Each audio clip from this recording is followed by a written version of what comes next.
നമസ്തേ.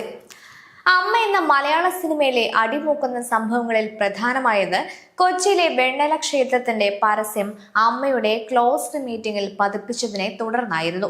ഇതിനെ ചലച്ചിത്ര താരം അൻസിബ എതിർത്തു. അൻസിബ എതിർത്തത് അവരുടെ രാഷ്ട്രീയപരമായോ ആശയപരമായോ ഏത് വിശ്വാസത്തിന്റെ പേരിലായാലും അതിന്റെ എഗ്രിമെന്റ് തുക 40 ലക്ഷത്തിന് മുകളിലായിരുന്നു. അതായത് ശതകോടികളുടെ ആസ്തിയുള്ളവർ നയിക്കുന്ന കേരളത്തിലെ ലക്ഷറിയസ് സംഘടനയ്ക്ക് തിന്നാനും കുടിക്കാനും പരസ്പരം ചെളിവാരി എറിയുവാനും ഭണ്ഡാരപ്പെട്ടി തുറന്നു വെച്ച ദേവന്റെ പിരിച്ചെടുത്ത പിച്ചപ്പണം കൊണ്ട് കൊടുത്തിരിക്കുന്നു. കേവലം 500 പേരിൽ താഴെ എണ്ണം വന്ന് കൂടുന്ന 5 സ്റ്റാർ മീറ്റിംഗിൽ പരസ്യത്തിനായി. അമ്മയുടെ മീറ്റിംഗിലെ പരസ്യം കണ്ടിട്ട് വേണം ഹിന്ദുക്കൾ വെണ്ണല ക്ഷേത്രം നിരങ്ങേണ്ടത്. അപ്പോൾ നിങ്ങൾ ചോദിക്കും, ഈ 40 ലക്ഷമൊക്കെ എടുത്ത് വീശാനുള്ള മികച്ച വരുമാനം എവിടെ, പരസ്യം ചെയ്തിട്ടാണോ എന്ന്? ഈ അതിഗംഭീരമായ മാർക്കറ്റിംഗ് ബുദ്ധിയുടെ മുന്നിലൂടെയാണ് കടം കയറി മുടിഞ്ഞ ഒരു ഹിന്ദു കുടുംബം അവസാനത്തൊട്ടും ഏതോ അമ്പല വഞ്ചിയിലിട്ട് 2 പിഞ്ചു കുഞ്ഞുങ്ങളുമായി കോതമംഗലത്ത് പുഴയിൽ ചാടി മരിച്ചത്. അവരുടെ അവസാന സമ്പാദ്യവും ഇനി ഇതുപോലുള്ള മാർക്കറ്റിംഗ് തന്ത്രത്തിന് ഉപയോഗിക്കാം. ഇനി വെണ്ണല ക്ഷേത്രത്തിന് മുന്നിൽ ശ്വാസം കിട്ടാതെ മരിച്ച ആ 2 കുഞ്ഞുങ്ങളുടെയും ഫ്ലെക്സ് കൂടി വെക്കണം.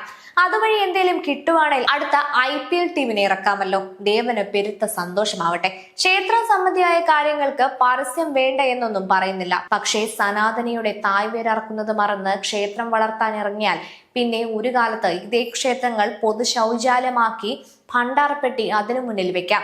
വിശാലമായി വേളിക്കരിക്കാൻ അന്യമതസ്ഥരും വരും. കാരണം ദേവനെ കാണാൻ സനാതനികൾ ഉണ്ടാവണ്ടേ. അന്ന് ആ പണം വാങ്ങി കാൻ ഫിലിം ഫെസ്റ്റിവലിന് പരസ്യം നൽകിയാൽ അവിടുന്നും കാര്യം സാധിക്കാൻ ആൾ വരും. അമ്മയ്ക്ക് നൽകിയ 40 ലക്ഷം ഉലുവ 1000 രൂപ വെച്ച് ഒരു പാവപ്പെട്ട ഹിന്ദുവിന്റെ വീട്ടിൽ നൽകിയിട്ട് വെണ്ണല ക്ഷേത്രത്തിന്റെ ഫ്ലെക്സും അവന്റെ വീടിന് മുന്നിൽ വെച്ചിരുന്നേൽ 4000 വീടിന് മുന്നിൽ ക്ഷേത്ര പരസ്യം 4 ലക്ഷം പേർ കണ്ടേനെ. അങ്ങനെ ചെയ്താൽ ഹിന്ദുക്കൾ രക്ഷപ്പെടില്ലേ? അത് പാടില്ല. അങ്ങനെ ചെയ്താൽ കമ്മിറ്റിയിലെ പുങ്കന്മാർക്ക് സിനിമാ നടിമാരുടെ മണം പിടിക്കാൻ പറ്റുമോ? ഇല്ല. ശബരിമലയിലെയും ഗുരുവായൂരിലെയും ദേവസ്വം ബോർഡിലെയും അമ്പലം കൊള്ളകൾ അനസ്യൂതം നടക്കുമ്പോൾ ഒരു കച്ചിത്തുരുമ്പ് രക്ഷയ്ക്കായി ഭഗവാനെ വന്ന് പ്രാർത്ഥിച്ചു മടങ്ങുന്ന ഹിന്ദു ഇതൊക്കെ കണ്ട് ധർമ്മം പാലിക്കണമെന്ന് 4 നേരം മൈക്കിലൂടെ പറഞ്ഞാൽ അവന് മനസ്സിലാകണമെങ്കിൽ ഇത്തിരി പാടാണ് കമ്മിറ്റിക്കാരെ.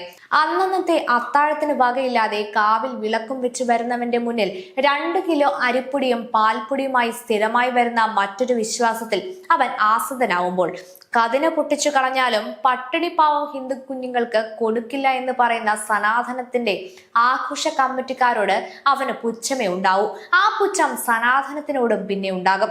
അസംഘടിതമായ മേഖലകളിലെ നിരാലംബരായ ഹിന്ദുക്കളിലേക്കും ആദിവാസ ഗോത്ര സമൂഹങ്ങളിലേക്കും പൊതുസമൂഹത്തിലെ ദരിദ്ര കുടുംബത്തിലേക്കും ദേവസ്വങ്ങളിലും ഹിന്ദു സംഘടനകളിലും കുമിഞ്ഞുകൂടുന്ന വരുമാനത്തിന്റെ ഒരു ഭാഗം ഇനിയും ചെന്നില്ലേ? നിങ്ങൾ ഉദ്ദേശിക്കുന്ന ഹൈന്ദവ ഏകീകരണവും നവീകരണവും മലർപ്പൊടിക്കാരന് സ്വപ്നം മാത്രമാണ്.